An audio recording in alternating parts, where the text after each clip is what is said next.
banyak kan mungkin dari sebagian besar dari kita itu sering mendengar, sering membaca gitu, sering melihat redaksi daripada kalimat teknologi informasi. Namun secara definisi dari sisi keilmuannya itu apa sebetulnya si teknologi informasi? Nah, di slide yang pertama ini dijelaskan bahwasanya di teknologi informasi ini bidang pengelolaan yang mencakup berbagai bidang termasuk ini bidangnya seperti apa. Yang pertama itu proses perangkat lunak ya dalam sisi komputer gitu ya. Jadi sebetulnya sekarang bukan hanya komputer saja gitu yang mungkin bisa memproses berbagai macam perangkat lunak atau software ya, atau program aplikasi yang mungkin kita kenal yang lebih familiar seperti itu ya. Tapi juga sekarang sudah bermacam-macam hardware atau perangkat keras ya, atau sebuah device atau sebuah gadget, atau di bahasa Indonesiakannya tuh gadget itu gawai ya Bapak Ibu. Jadi berbagai macam gadget, device atau gawai yang memang sudah mampu memproses berbagai macam perangkat lunak, gak cuma hanya sekedar komputer gitu. Contoh misalnya apa ya? Contoh misalnya ya handphone ya. Kalau dulu handphone kan sebatas telepon seluler namanya ya. Handphone dulu zamannya mungkin Bapak Ibu masih menggunakan Nokia ya, yang bisa buat ganjil pintu tuh ya. Dia sangat multitasking ya handphonenya gitu. Nah, sekarang bukan lagi dinamakan ya, berubah juga namanya gitu sesuai dengan fungsinya, sesuai dengan kemampuannya. Bukan lagi handphone, tapi sekarang adalah smartphone gitu, atau ponsel pintar. Karena memang dia kenapa dinamakan smart, kenapa dilabelkan pintar ya? Karena dia memang mampu memproses, mampu mengelola ya segala macam kegiatan-kegiatan yang bukan hanya sekedar telepon seluler doang, yang hanya bisa setting, textan gitu, atau menerima telepon sebatas itu saja, enggak. Tapi ya itu tadi gitu, berangkat lagi dari proses perangkat lunak gitu. Jadi dia bisa memproses berbagai macam perangkat lunak yang ada gitu, makanya dia dinamakan smartphone. Sampai sekarang banyak yang bergeser ya gadget-gadget ya, gak cuma hanya sekedar smartphone, tapi ada juga smartwatch ya. Bapak Ibu mungkin sudah tahu smartwatch itu jam tangan pintar ya, sudah jam tangan pintar ya, sudah ya. Kayak Bapak Ibu tahu jam tangan pintar kan, jadi jam tangannya itu bisa mengukur jarak langkah kita sudah sebanyak apa gitu kan. Belum juga sekarang juga udah ada yang bisa mengukur nadi, bisa juga bahkan sekarang ada yang mengukur saturasi ya. Ini sekarang kan ya, namanya lagi pandemi begini kan ya, orang jadi sering tuh ngecek saturasinya dia, kadar oksigen di dalam darahnya itu berapa persen begitu ya. Ada tuh jam tangan pintar smartwatch-nya ya, yang mungkin kalau kita kenal itu ada namanya di besutannya Apple tuh namanya iWatch begitu ya. Nah, banyaklah begitu, yang sampai murah-murah juga banyak seperti itu. Dan juga dia bisa menerima telepon dari dari jamnya langsung juga bisa gitu, nggak perlu ke handphonenya dan sebagainya. Nah, sekarang bahkan juga lagi ngetrend nih, lagi booming, lagi happening itu smart ya. Bicara smart itu pintar, yang pintar itu apa? Smart home atau rumah pintar Bapak Ibu. Jadi Bapak Ibu bisa ngaktifkan lampu, menyalakan AC, apalagi ya. Pokoknya memberikan komen atau perintah yang meskipun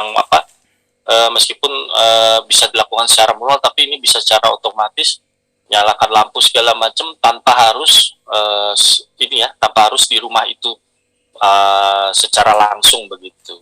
Di jalan atau lagi pulang kampung itu tetap bisa nyalain matiin lampu lewat koneksi internet yang ada aplikasi smart home-nya seperti itu. Jadi begitu ya. Ada juga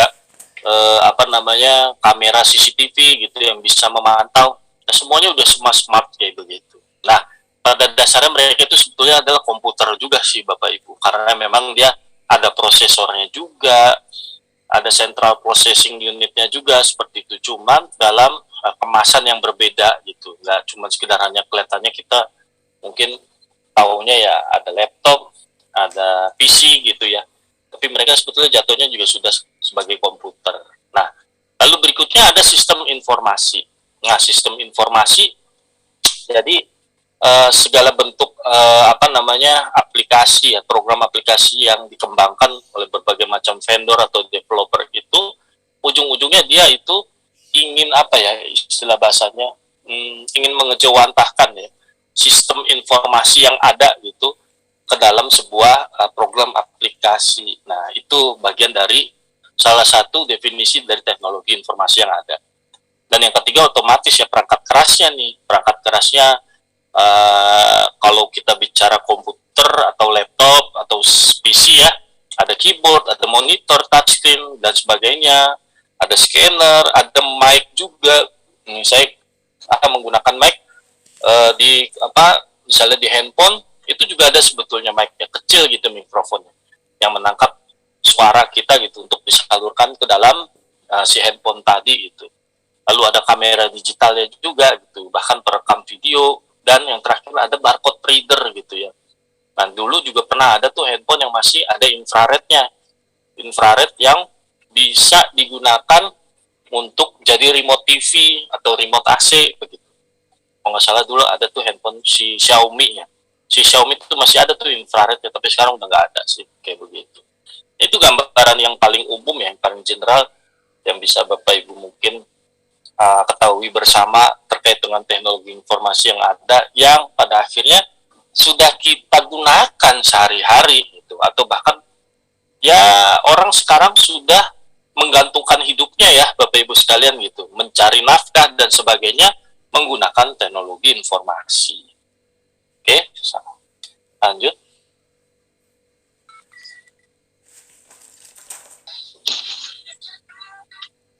Oh ya, ini ada 4 yang terakhir, ini bahasa pemrograman dan data konstruksinya. Ini nggak usah dijelasin, berikut lah Bapak Ibu, nggak apa-apa.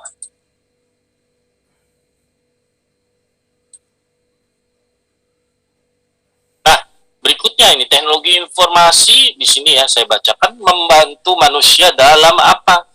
Dalam membuat, setelah berhasil dibuat, lalu juga bisa diubah, lalu setelah bisa diubah, otomatis ya kita juga bisa menyimpan gitu ya, menyimpan, mengkeep gitu ya, apa yang sudah kita buat tadi atau yang sudah kita ubah-ubah tadi.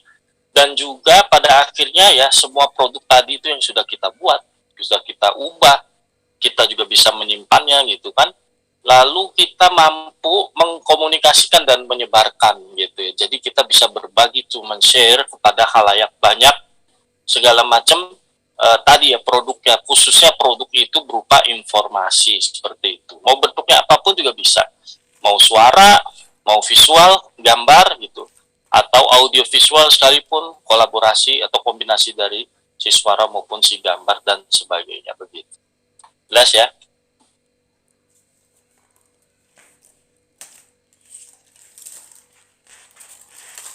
Nah, tadi secara general tuh, secara umum terkait dengan teknologi informasi yang sempat kita, yaitu tadi saya sampaikan, sempat kita pakai, sempat kita rasakan atau sempat kita gunakan dalam kehidupan kita sehari-hari.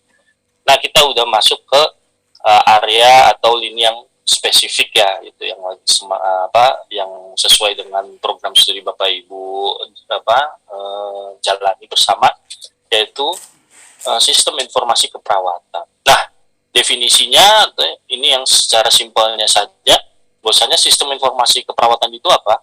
Kombinasi dari apa? Dari ilmu komputer nih, ya, informasi keperawatan, informasi dan keperawatan yang dikombinasikan sedemikian rupa ya, disusun juga untuk apa? Dalam tujuan untuk mempermudah manajerial ya, manajemen manajerial gitu, atau pengambilan data atau collecting data, dan juga pelaksanaan apa yang terpenting adalah penegakan atau pelaksanaan asuhan keperawatan yang Bapak Ibu sedang pelajari bersama-sama seperti itu ya.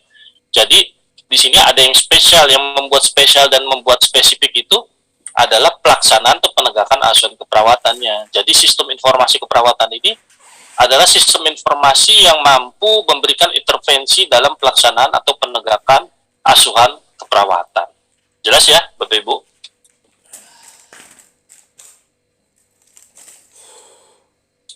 Nah, ini kalau kita bicara sejarah ya, sistem informasi keperawatannya.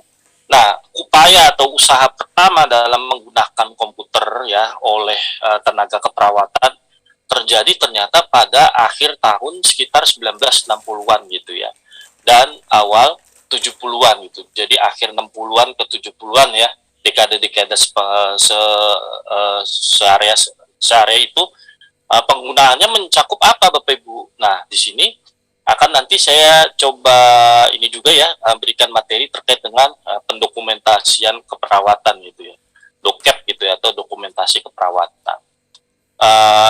Ini ya, di awal 60-70-an ini penggunaan daripada awal cikal bakal sistem informasi keperawatan itu berupa otomatisasi gitu ya, berupa otomatisasi catatan perawat dalam rangka menjelaskan status dan perawatan pasien, ya kan? Dari mungkin dia mau ini ya, mau mengupgrade atau mengimprove ya, mengembangkan lagi fungsi atau sistem dari pencatatan rekam medis si pasien begitu ya. Kalau misalnya bicara rumah sakit yang besar begitu ya, satu harinya itu pasien ya yang datang atau yang berobat, baik yang rawat jalan ataupun rawat inap, bisa jadi ribuan begitu ya. Nah, untuk bisa membackup ya catatan tersebut, segitu banyaknya rekam medis yang ada begitu ya, dalam memudahkan gitu pengelolaannya, maka dibuatlah sebuah upaya otomatisasi catatan gitu ya, atau record atau rekam medis, medical report, yang mana dikelola oleh perawat dalam rangka apa? Menjelaskan atau mendeskripsikannya lagi nih status dan perawatan si pasien-pasiennya, seperti itu.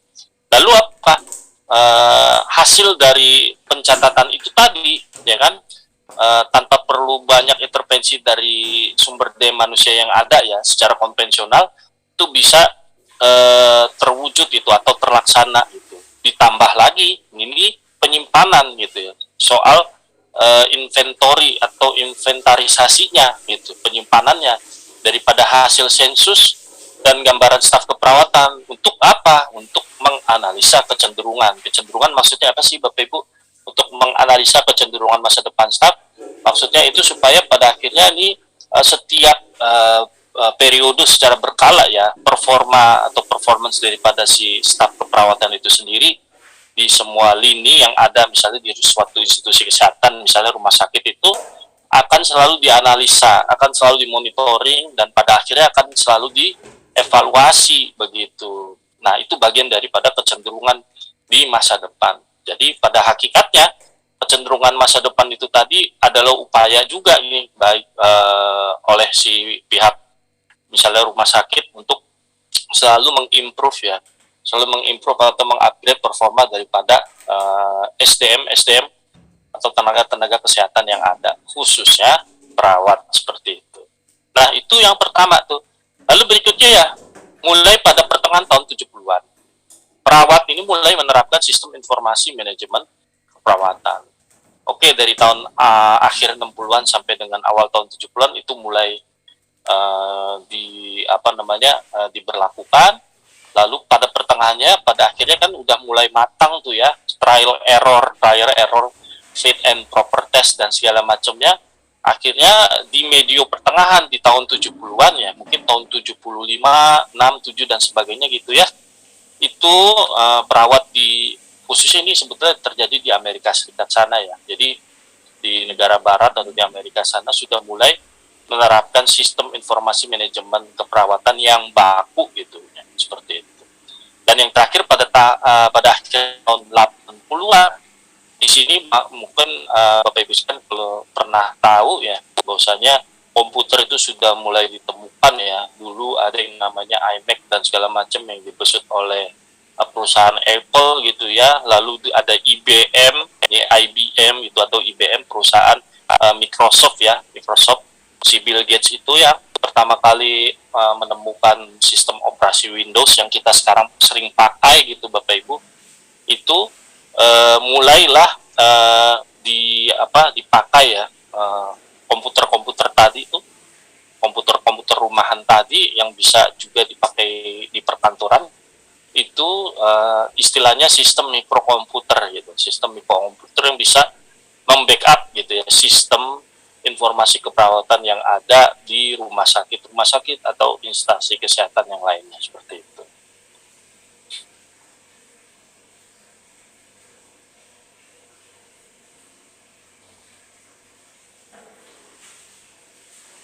Nah, itu tadi di luar negeri sana ya, di Amerika dan sebagainya gitu.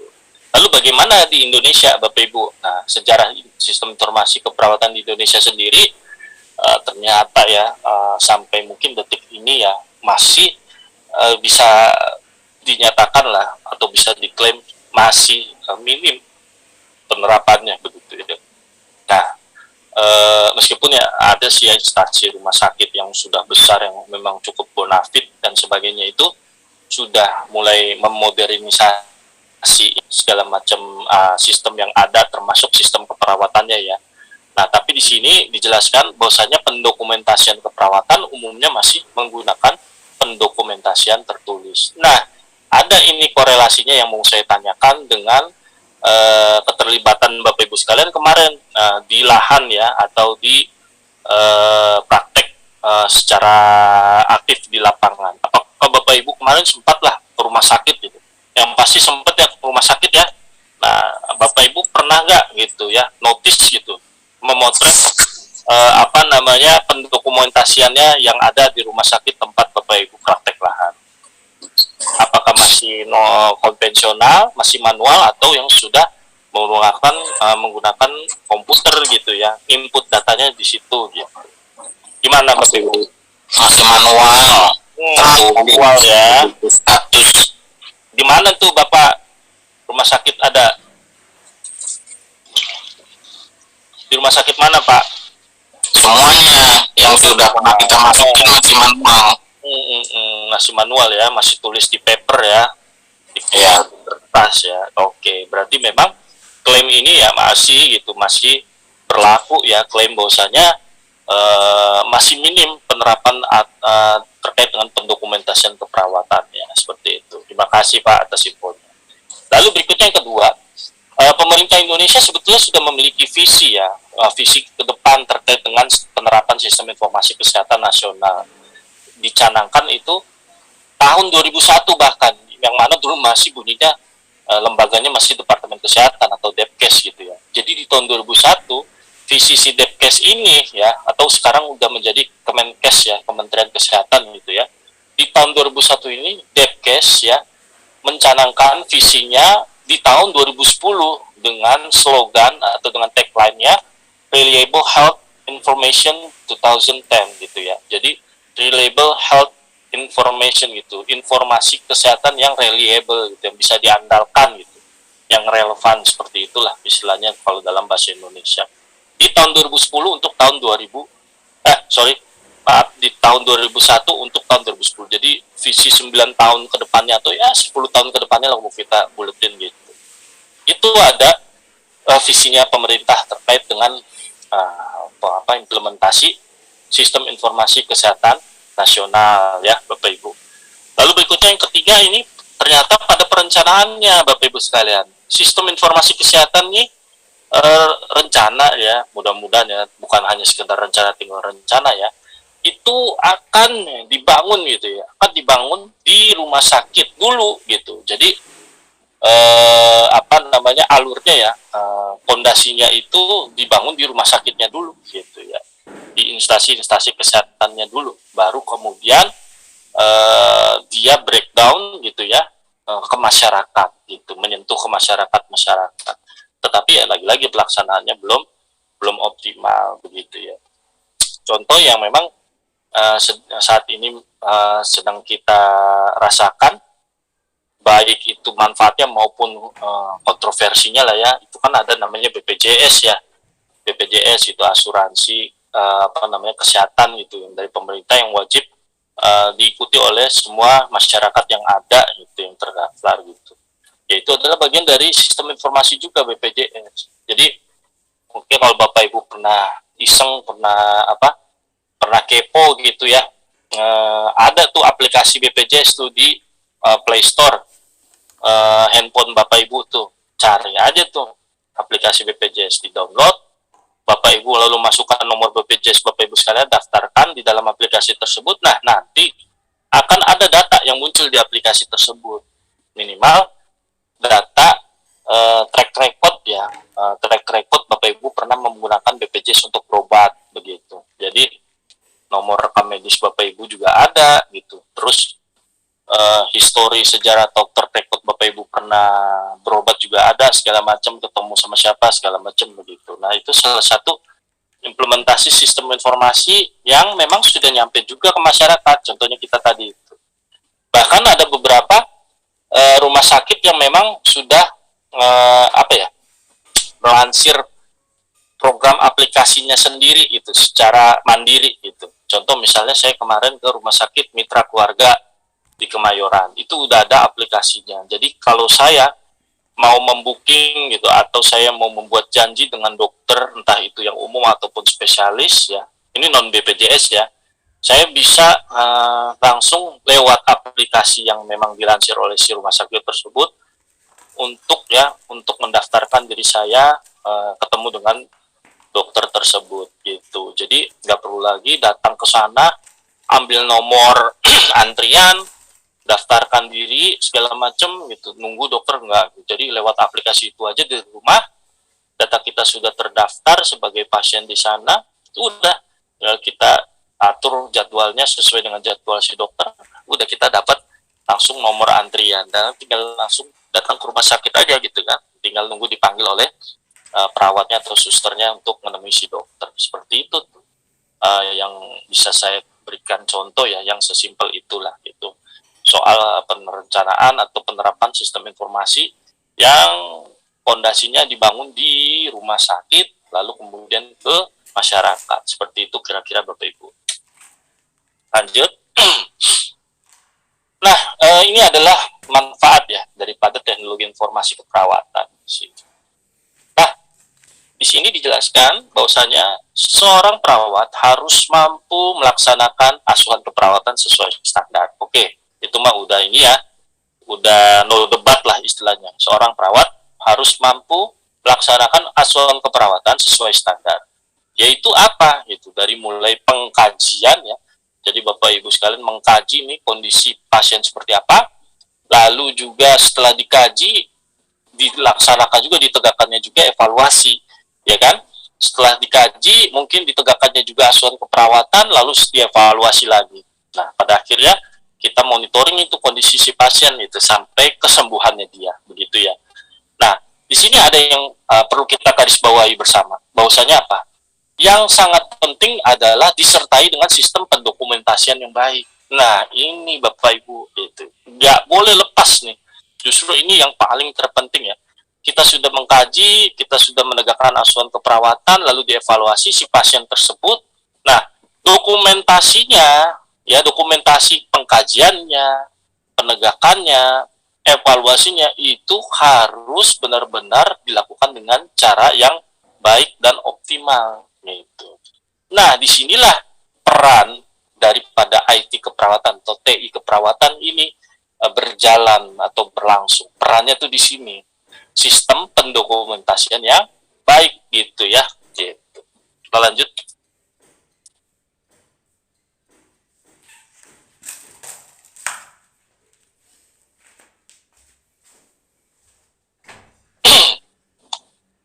Oke. Dijelaskan di sini realitanya di lapangan, Bapak Ibu sekalian, ya, asuhan keperawatan yang dilakukan masih bersifat manual dan konvensional, belum disertai dengan sistem atau perangkat teknologi yang memadai. Ya, rempong ya, jatuh apa segala macam capnya gitu, nggak sangat ringkes. Kalau perawat yang sekarang itu seringkas mungkin ya, dia kostumnya itu. Sepatunya pun juga sepatu sketch gitu, sepatu yang bisa gerak mobilnya cepat gitu, bukan sepatu yang pantofel atau enggak gitu. Justru di rumah sakit itu dokter, perawat itu sepatu sketch yang bisa dibuat lincah, selincah mungkin itu, karena dia emang kerjanya ya istilahnya gitu Bapak Ibu ya, udah sana tahu lah gitu, parawirus segala macam harus cepat gitu ya, harus gercep.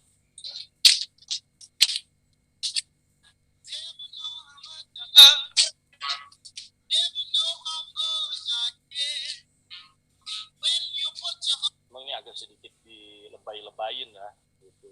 Kalau sedikit di apa terlalu di ini ya, ya itulah terlalu dilebay-lebayin.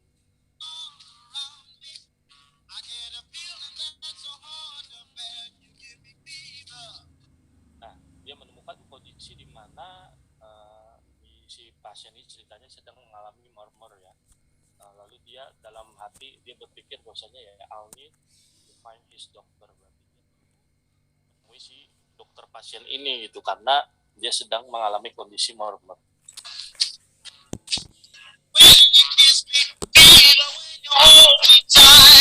Nah, and some freckles in lower lobes-nya juga.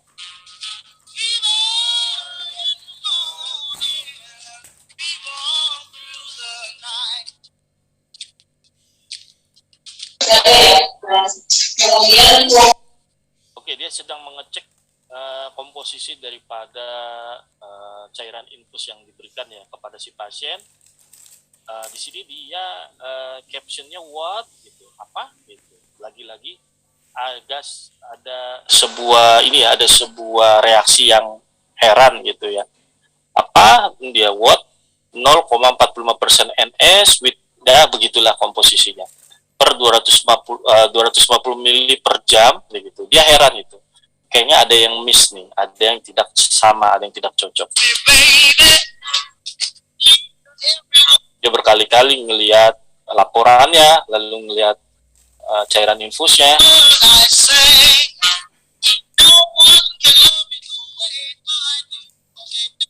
Nah, di sini dijelaskan bahwasanya ceritanya si manekin ini atau si pasien ini bernama Mr. Brown atau Tuan Brown ya. Lalu dia berbicara ke Mr. Brown seakan-akan I just have to go down to pharmacy ya. Mr. Brown, aku harus ke bawah nih, ke lantai yang bawah ya, untuk menemui farmasi gitu ya, bagian apa namanya apotek misalnya gitu ya. Itu cek untuk cross check kembali ini pengobatan yang sedang Bapak dapatkan saat ini ya. Check this medication. Is there anything I can get you? Apa ada yang perlu saya bantu lagi begitu ceritanya.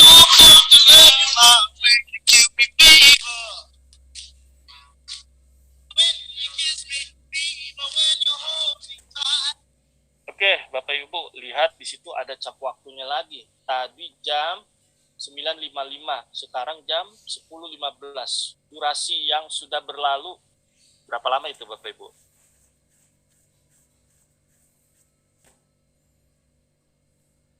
Halo?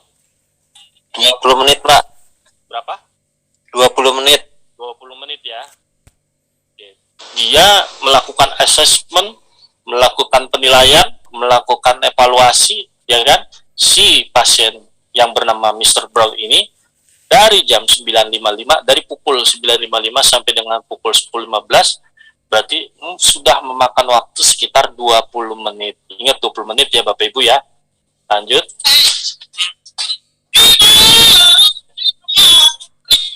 Nah, ternyata nama perawatnya Nurse John. Nah, si Nurse John ini now has to leave the patient ya. Jadi dia harus meninggalkan pasiennya to see the pharmacist ya, untuk menemui si farmasi atau si apoteker gitu ya. Whose phone is broken ya. Lagi-lagi ternyata ada kondisi yang tak terduga. Ternyata teleponnya rusak, jadi nggak bisa ditelepon. Paling mau nggak mau harus apa? Nemuin si farmasi tersebut ke lantai dia tempat bekerja. Jadi and is on another floor.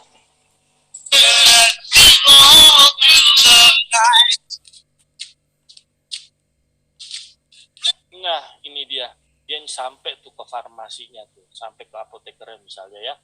Membutuhkan waktu berapa lama nih Bapak Ibu? Tadi kelar dengan Mr. Brown-nya jam 10.15. Sekarang jam 10.25. Berapa menit? 10 menit. Oke, jadi kalau ditambahkan, jumlahkan dari total waktu dia awal baru mulai itu meriksa si Mr. Brown itu, kan 20 menit ya selesai ya.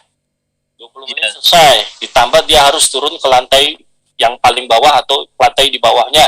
Membutuhkan waktu 10 menit baru ketemu si farmasi. Totalnya berarti 30 menit. 20 menit ditambah 10 menit. Nah, di sini dia sedang meng-cross check nih kondisi si Mr. Brown, pasien yang sedang dia periksa tadi. Nah, dia ketemu langsung sama farmasinya. I think this is the wrong dose for the patient. Aku pikir ini dosis yang salah gitu, the wrong dose for the patient, si pasien itu. Coba dong, can you verify for me? Bisa nggak diverifikasi untuk saya gitu ya?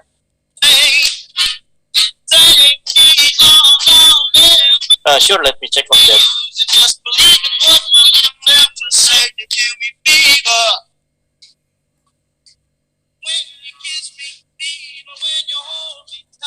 Oh, right there. See, sama sebetulnya, udah cocok. Dia punya kombinasi komposisi daripada cairan infus yang ada gitu ya. Tapi ternyata bukan untuk si Mister. Salah orang, sama-sama namanya Brown, marganya Brown kan kalau di sana. Nah, tapi bukan si Mister, tapi si Miss Brown. Ternyata ini laporannya Miss ketuker ya, laporannya ketuker. Jadi yang harusnya untuk si Mr. Brown, tapi ini malah untuk Miss. Kalau Miss apa? Nona atau Nyonya, Bapak Ibu? Nona ya. Kalau Mrs. baru Nyonya. Ini Miss Nona. Ketuker gitu. Nah inilah kalau dibilang, kalau tadi saya sampaikan di sebelumnya, bahwasanya prosentase terjadinya kelalaian tuh di sini kalau masih menggunakan pendokumentasian yang manual atau konvensional seperti itu. Ini sebuah kronologi kasus yang mungkin bisa jadi terjadi dan sering atau lumrah terjadi di instansi-instansi kesehatan, khususnya mungkin di rumah sakit seperti itu. Kita lihat ya. Nah, kalau udah jadi seperti ini, saya mau sampaikan nih Bapak Ibu. Apa jadinya nih si pasien kondisinya salah obat? Coba bayangin Bapak Ibu, ngeri nggak tuh? Salah obat, ketuker dosisnya, ketuker resepnya istilahnya. Ngeri nggak tuh? Bisa jadi malpraktek Bapak Ibu. Nah, ya kan? 30 menit, 10 menit turun. Berarti untuk bisa nyamperin ke ruang rawat si Mr. Brown lagi, butuh waktu berapa menit lagi, Bapak Ibu? Tadi turun 10 menit, berarti naik ke atas 10 menit lagi ya. Jadinya 20 menit dia naik turun tangga ya untuk ketemu si farmasi sama balik lagi ke ruang rawat. Berarti total berapa? 20 ditambah 20. 40 menit Bapak Ibu sekalian ya. Sedangkan kita tahu bersama bahwasanya apa? Kalau orang bisnis, kalau orang dagang, orang pengusaha segala macam, waktu adalah uang. Nah, kalau kita, bukan kita sih, saya nggak termasuk ya. Saya orang IT gitu. Kalau untuk Bapak Ibu gitu, waktu adalah untuk tenaga kesehatan, waktu adalah nyawa Bapak Ibu gitu. Jadi kan kita bertarung dengan waktu begitu ya, namanya menyelamatkan nyawa manusia. Kita lagi Bapak Ibu sekalian sebagai tenaga kesehatan, waktu adalah nyawa seperti itu. Meskipun ya nyawa itu di tangan Allah Subhanahu wa taala istilahnya ya. Cuman kita berbicara soal ikhtiar, effort, usaha begitu ya. Inilah yang namanya waktu adalah nyawa seperti itu. Jadi dari segala macam rangkaian runtutan kejadian itu, kegiatan tadi mulai assessment ternyata salah, harus ke farmasi segala macam, butuh waktu 40 menit. Bayangkan coba orang yang lagi gawat darurat, yang lagi salah komposisi obat, salah dosis, salah resep dan sebagainya, harus menunggu sekitar 40 menit Bapak Ibu sekalian untuk bisa diberikan dikoreksi kelalaian yang ada.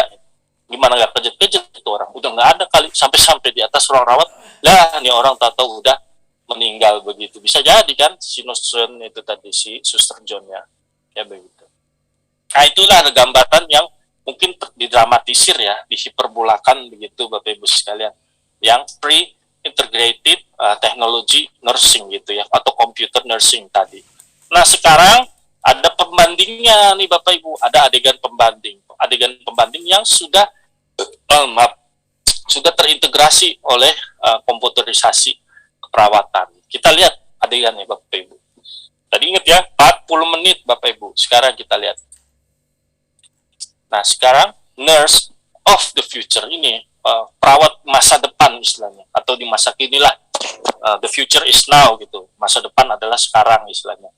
Shows gitu ya, menunjukkan how efficiently charting and assessment, menunjukkan bagaimana keefisiensinya itu ya, sebuah assessment, sebuah charting, sebuah penilaian dan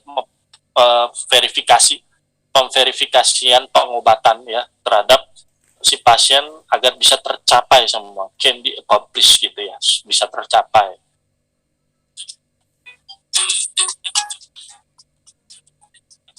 Oke, cap waktunya 9.55. Ini kita lihat ya, kostum perawat yang sekarang itu serba apa? Serba fleksibel, ibaratnya udah kayak apa? Kostum yang memang ini ya, seperti halnya orang lagi jogging itu, sangat fleksibel, sangat fleksibel ya, sefleksibel mungkin dibuat gitu ya, cepet gitu, digesik gitu, gercep gitu. Dia bawa apa? Si Nurse John-nya bawa tablet ya, bukan tablet buat diminum, itu namanya tablet itu Bapak Ibu, tab ya, namanya tablet atau disingkatnya tab. Cap waktunya 9.55 seperti tadi. Dia juga sama melakukan pemeriksaan yang sama dengan yang pertama tadi. Kondisinya sama gitu, kondisi si pasien sama lah kayak begitu. Dan di sini juga ada kekeliruan juga, dibuat kasus yang sama gitu. Cuman beda penanganannya gitu, beda pendekatannya. Oleh yang tadi kasus dengan yang tidak terintegrasi, ini sekarang ada kasus yang sama juga, tapi yang dengan terintegrasi oleh komputer gitu.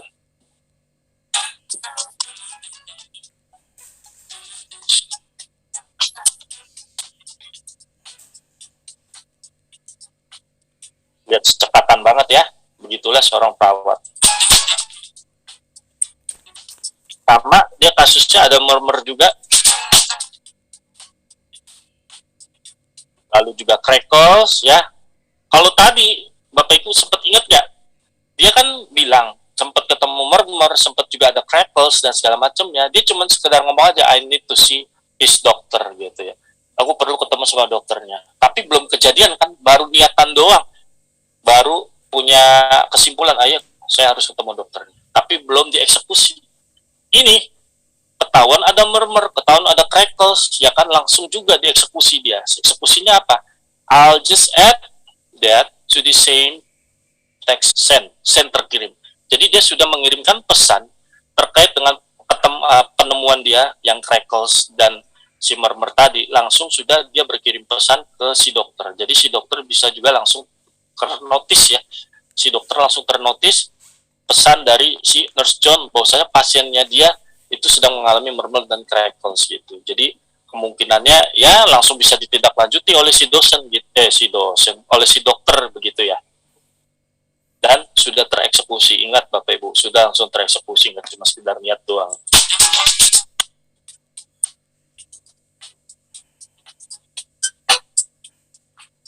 Nah, assessment done. Kelar dah tuh. Just have to check the pump now. Dia lagi mau ngecek pompa.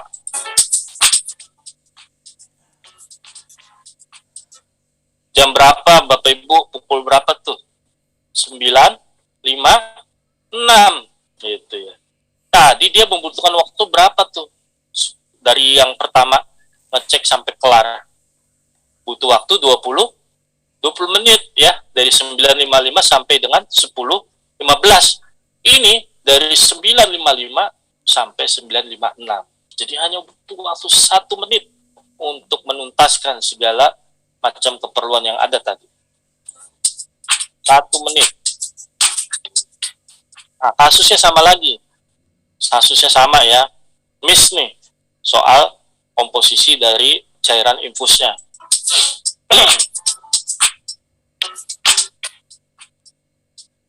Tinggal telepon, nggak perlu turun-turun ke bawah, pakai handphone. Oke, Mr. Brown, cek tuh sama farmasinya.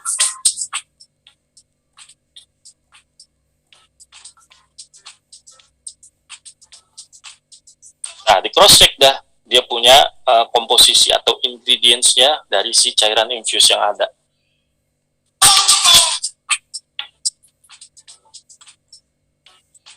langsung di cancel tuh, langsung dieksekusi sesuai dengan kondisi Marklevel's-nya si Mr. Brown tadi ya, langsung di cancel komposisi pengobatan atau medication yang sebelumnya, nanti langsung disesuaikan lagi sama kondisi yang ada gitu. Jadi cepat langsung gitu kan.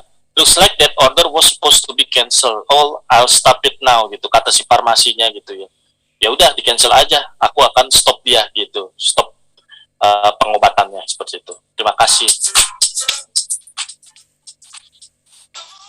Alright, glad we get that sorted. Thanks, bye. Gitu. Alhamdulillah. Makasih. Gitu. 957 dari 955 ke 957. 2 menit bayangkan versus 40 menit. Bagaimana sedemikian efisiennya Bapak Ibu sekalian intervensi teknologi dalam penegakan asuhan keperawatan yang dilakukan oleh si perawat, si Nurse John. Seperti itu Bapak Ibu.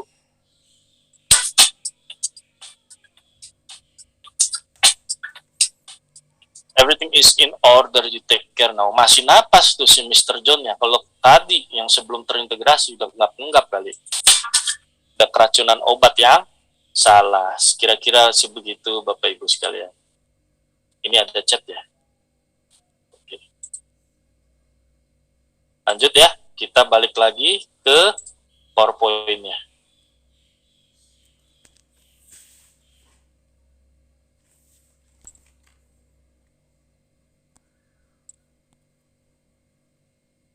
Oke, Bapak Ibu, paham ya tadi ya, sudah ada gambaran yang jelas dari video yang saya setel, tadi saya putar.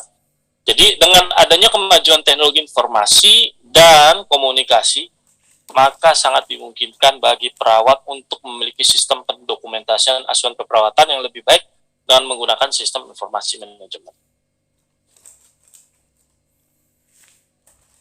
Lanjut, masih ada gambar.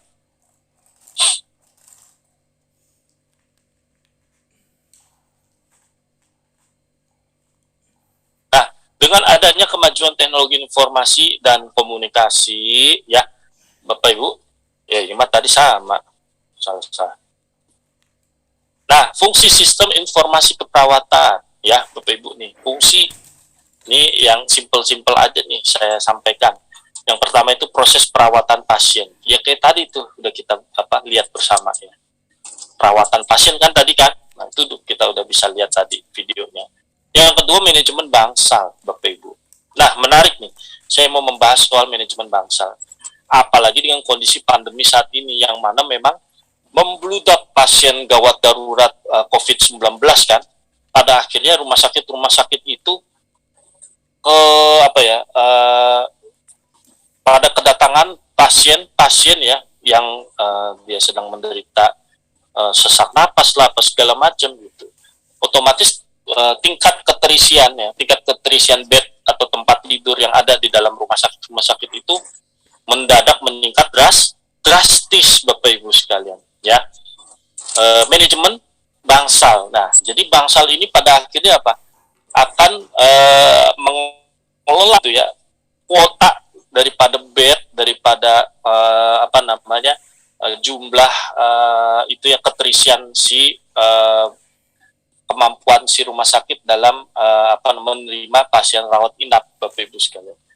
Contoh misalnya ini sudah ada sebetulnya di kita kemarin tuh di bulan Juli yang lalu ya, saya masih ingat di bulan Juli yang lalu itu saya standby di Rumah Sakit Sulianti Saroso.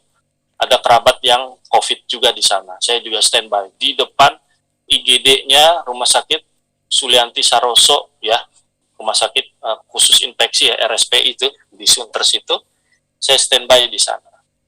Nah, saat standby di depan IGD itu juga keluarga saya itu nggak dirawat di dalam ruangan, tapi dia yaitu di bangsal itu di koridor itu dia jadi pakai saking sudah membludaknya ya Bapak Ibu, kondisinya kemarin Juli 2021 tuh, medio Juli ya, Juni-Juli itu luar biasa tuh kan. Itu pasien-pasien itu berjejer itu menggunakan bed, bukan bed yang proper ya, bukan tempat tidur yang proper, tapi tempat tidur darurat itu yang bekerja sama BNSP BN apa tuh namanya, yang apa, lembaga buat menanggulangi ini ya, menanggulangi apa, BNPB. BNPB ya, BNPB yang oranye tuh. Ya. BNPB tuh bekerja sama, dia juga udah pasang tenda tuh di halaman RSPI itu ya, di depan IGD itu. Nah, lalu datanglah ada beberapa mobil ya.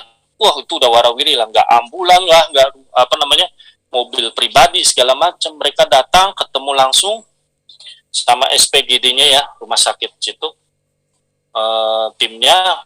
Nah, mereka langsung membawa ya udah membawa pasien gitu ya, membawa pasien yang memang butuh penanganan gitu. Cuman pada akhirnya ditolak oleh pihak RSPI, oleh pihak rumah sakit.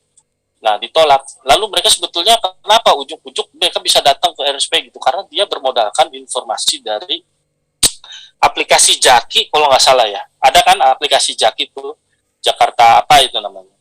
Jadi ternyata di Jaki itu ada informasi soal keterisian ya, kuota, ada keterisian kuota bed yang nganggur gitu, atau yang bisa dipakai gitu. Jadi makanya berbondong-bondong tuh orang datang ke RSPI berharap bahwasanya keluarga mereka bisa dirawat di sana, tapi ternyata ujung-ujungnya kosong.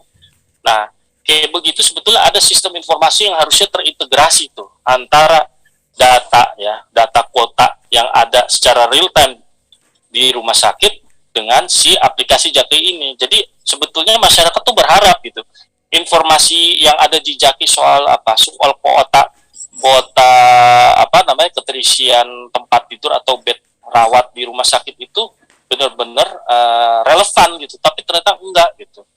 Saat sampai di sana tahu kosong. Sampai sini bahkan ada keluarga yang udah muter-muter dari rumah sakit satu ke rumah sakit yang lainnya, masih aja nggak dapat tempat begitu ya. Sampai ada juga yang dirawat di dalam ambulans, coba bayangin. Jadi pasiennya udah dia tiduran di dalam ambulans gitu, bukan di dalam bed yang ada di rumah sakit gitu, sampai sebegitunya. Nah, mudah-mudahan sebetulnya sih ya, dalam kondisi seperti ini ya, dalam kondisi seperti ini, sistem yang kemarin itu gitu, sistem informasi yang kemarin itu, yang si Jaki dengan apa namanya, basis data server yang ada di rumah sakit itu harusnya benar-benar up to date, real time, dan juga relevan begitu. Jadi masyarakat pun juga yang sedang mengalami kondisi gawat darurat, kebingungan gitu ya, panik dan segala macam, mau mengevakuasi anggota keluarganya yang sedang kondisinya sedang butuh penanganan medis secepat mungkin, juga bisa langsung apa, ke tempat yang memang benar-benar bisa menangani gitu ya. Nggak cuma sekedar dipingpong, kan kasihan ya pasien ya gitu ya. Udah harus benar-benar dapat penanganan cepat, tapi nggak dapat ini ya, penanganan seperti itu di rumah sakit, karena ya gitu kondisinya udah penuh segala macam. Nah, ini adalah proses manajemen bangsal begitu. Atau juga ada proses di mana apa namanya, kita kan ya misalnya nih ada pasien diterima di IGD gitu ya, pasien IGD dia udah ditanganin ya kan, sudah stabil kondisinya, otomatis biasanya kan nanti akan naik dia ke ruang rawat inap begitu ya, atau misalnya dia harus masuk ke ICU misalnya kalau kritis gitu, atau ke HCU gitu ya Bapak Ibu. Nah, biasanya ini juga nanti keterisian atau apa namanya, kekosongan daripada slotnya itu atau kuotanya itu juga harusnya di oleh sistem aplikasi yang ada gitu di manajemen bangsal ini. Jadi dari si IGD bisa naik ke rawat inap, dicek dulu mana yang kosong gitu. Oh, ruang rawat inap sekian ya, dibawa baru dimasukin gitu. Sisa berapa nih kuota, berapa persen yang terisi, berapa persen yang masih kosong, seperti itu. Nah, kayak begitu tuh proses manajemen bangsal Bapak Ibu sekalian. Ya, kira-kira begitu. Lalu ada juga proses komunikasi ya, yang komunikasi antar satu lini dengan lini lainnya ya. Jadi kalau saya lihat itu keriuhan rumah sakit yang beberapa kali saya saksikan dengan mata kepala sendiri itu, si pasien, si perawat, si dokter itu main handphone, telepon lah, WA-an lah, ngetik lah, apa segala macam.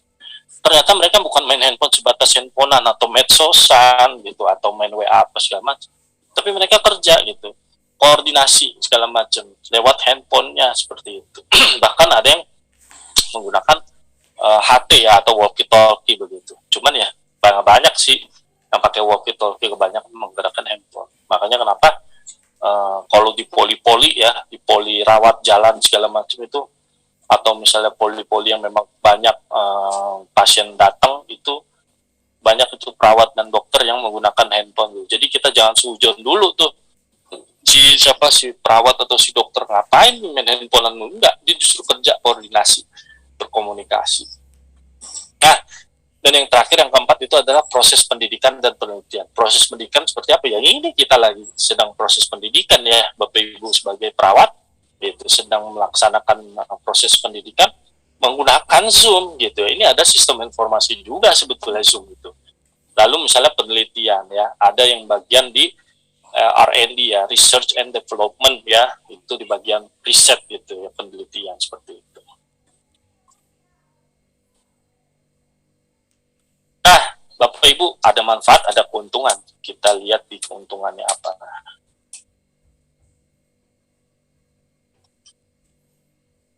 Nah, yang pertama, yang paling dicari-cari nih, hemat gitu ya.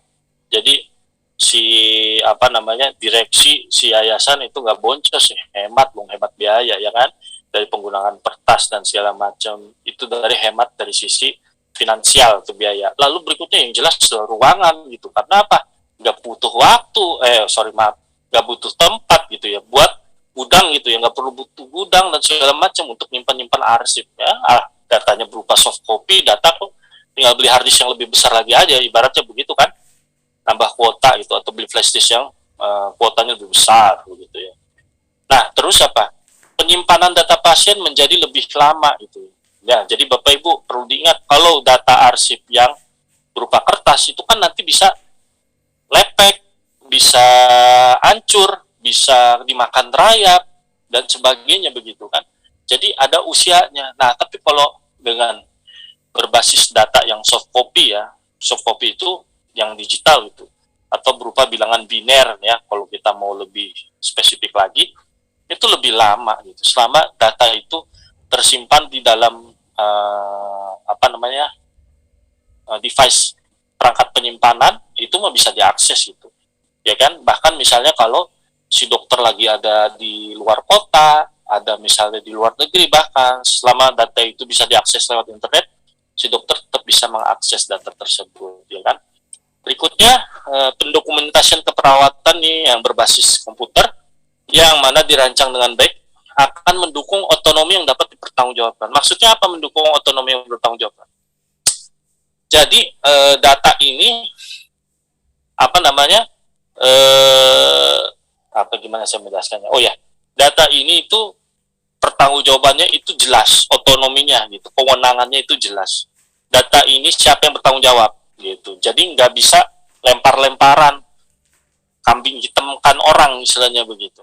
Kalau yang berbasis kertas segala macam kan, loh ini datanya kemana, misalnya hilang si kertas itu, padahal kalau nggak salah dibawa sama si dokter Fulan gitu, misalnya si dokter Fulan yang bawa itu data gitu, si kertas, tapi si dokter Fulan lupa itu naruh di mana gitu ya.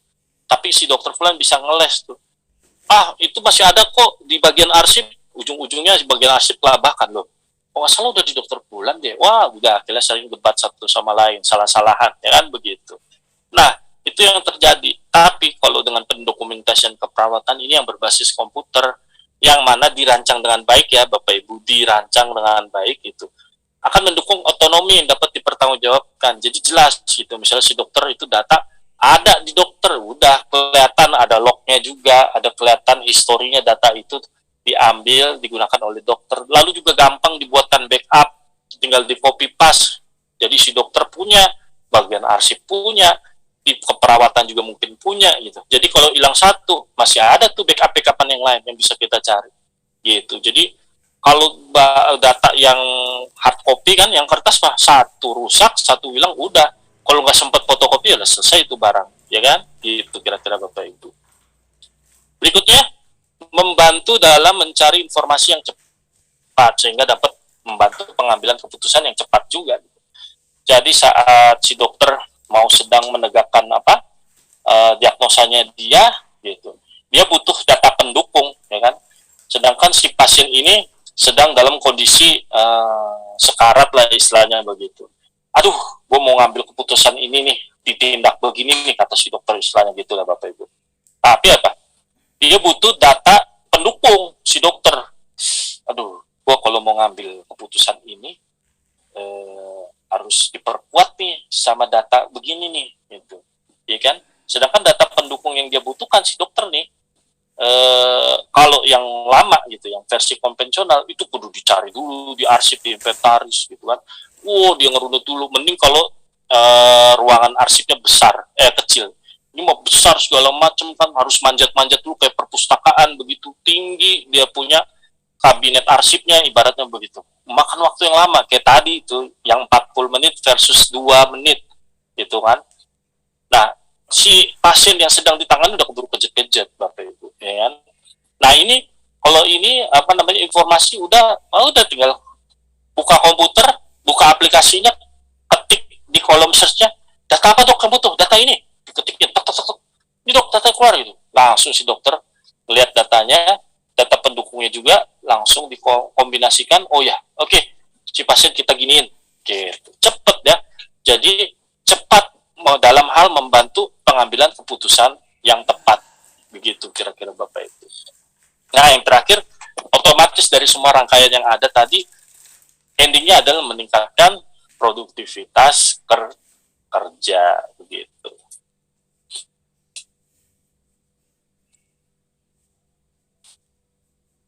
Nah, itu bukan terakhirnya. Yang terakhir adalah mengurangi juga kesalahan dalam menginterpretasikan pencatatan, yaitu tadi juga samalah. Nah, sekian, seperti itu kira-kira materi kita hari ini, Bapak Ibu sekalian. Lumayan ini.